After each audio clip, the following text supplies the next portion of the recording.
dari kelompok 3 akan memaparkan sinopsis novel Ronggeng Dukuh Parut.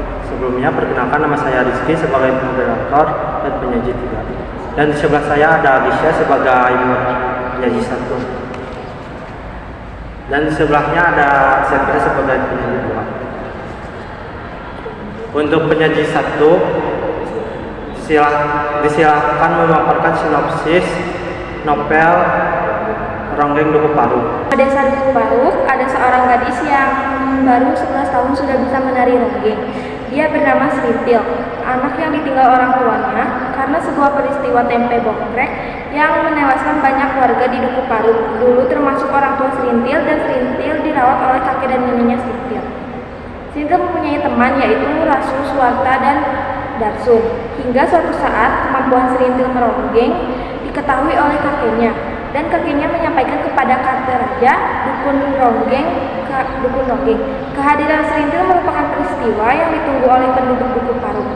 Akan tetapi untuk menjadi seorang ronggeng, Serintil harus melakukan beberapa tahapan, yaitu menari beberapa ronde setiap malam, mandi kembang di kuburan Ki Secamenggala yang dipercaya sebagai nenek moyang penduduk Dukuh Parut, dan terakhir ritual buka kelambu yang artinya Serintil harus mengorbankan kesuciannya kepada orang yang bisa memenuhi syarat yang diajukan. Akan tetapi akhirnya Serintil menyerahkan kesuciannya kepada Rasul secara diam-diam tanpa imbalan apapun, meskipun setelah itu adalah lelaki yang memenangkan sayembara tersebut. Serintil akhirnya menjadi ronggeng terkenal, laris, dan kaya raya. Rasul tak kuasa melihat Serintil menjadi seorang ronggeng hingga ia pindah ke desa sebelah. Di sana ia menjadi buru pengupas ubi kayu, namun ia bertemu dengan Slamet yang diutus mengusir perampokan, dan pada akhirnya ia diangkat menjadi tentara berkat kejujuran dan kegigihannya. Terima kasih. Terima kasih kepada penyaji 1. Selanjutnya ada penyaji 2 yang akan memaparkan hasil sinopsis Ronggeng Dukuh Parut. Disilakan. Terima kasih. Setelah menjadi ronggeng terkenal, Serintil baru menyadari ia mencintai Rasus. Ia mengajak Rasus untuk menikah, namun Rasus menolak karena ia memilih menjadi tentara, dan Serintil sangat bersedih. Semakin hari Serintil semakin jenuh, bahkan dia menolak meronggeng. Ia ingin mempunyai keluarga dan hidup tenang. Ia masih berharap Rasus untuk menikahinya. Hingga suatu saat ia menemukan seorang bayi yang bernama Godet, dan ia angkat menjadi anaknya. Semakin hari Serintil semakin teguh untuk berhenti meronggeng, dan ia menciptakan hidup baru bersama Godet anaknya. Malapetaka politik tahun 1965 membuat Dukuh Parut hancur, baik secara fisik maupun mental, karena kebodohan mereka tentang politik. Mereka terseret arus konflik dan divonis sebagai manusia pengkhianat negara. Pedukuhan itu dibakar, dan ronggeng beserta para penabur calung ditahan oleh tentara. Serintil, Kartareja, dan Sakarya ditahan polisi atas perintah atasan karena polisi menduga mereka terlibat komunis.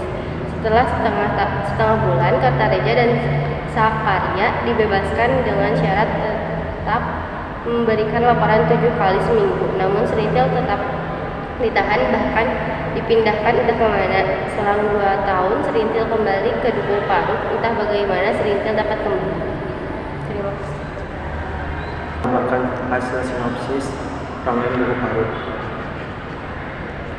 Saat Serintil kembali, dia bertemu dengan seorang pria yang bersungguh-sungguh ingin mempersuntingnya. Dia ialah Pak Bajus, seorang pria asal Jakarta. Pak Bajus mulai mendekati Serintil dan mengajaknya keluar pendukuhan atau sekadar ngobrol saja. Terasa sudah 5 bulan proses pendekatan mereka, Serintil mulai merasa nyaman. Bahkan Rasus yang sempat tinggal dalam hati Serintil itu mulai tergeser oleh keseriusan Bajus. Namun kenyamanan Serintil hilang dalam sekejap saat mengetahui fakta bahwa Bajus hanya ingin memanfaatkan Serintil untuk dipakai oleh atasannya. Meski hal itu tidak terjadi, namun meninggalkannya bekas yang amat mendalam bagi jiwa Serintil. Saat kembali ke Dukuh Parut, Rasus menemukan Serintil telah berubah menjadi seorang yang lumpuh akan jiwanya. Kini Serintil tinggal sosok dan nyawa saja, sedangkan jiwanya telah terbang jauh entah kemana. Sekian pemaparan dari kelompok kami. Mohon maaf apabila ada kesalahan. Wassalamualaikum warahmatullahi wabarakatuh.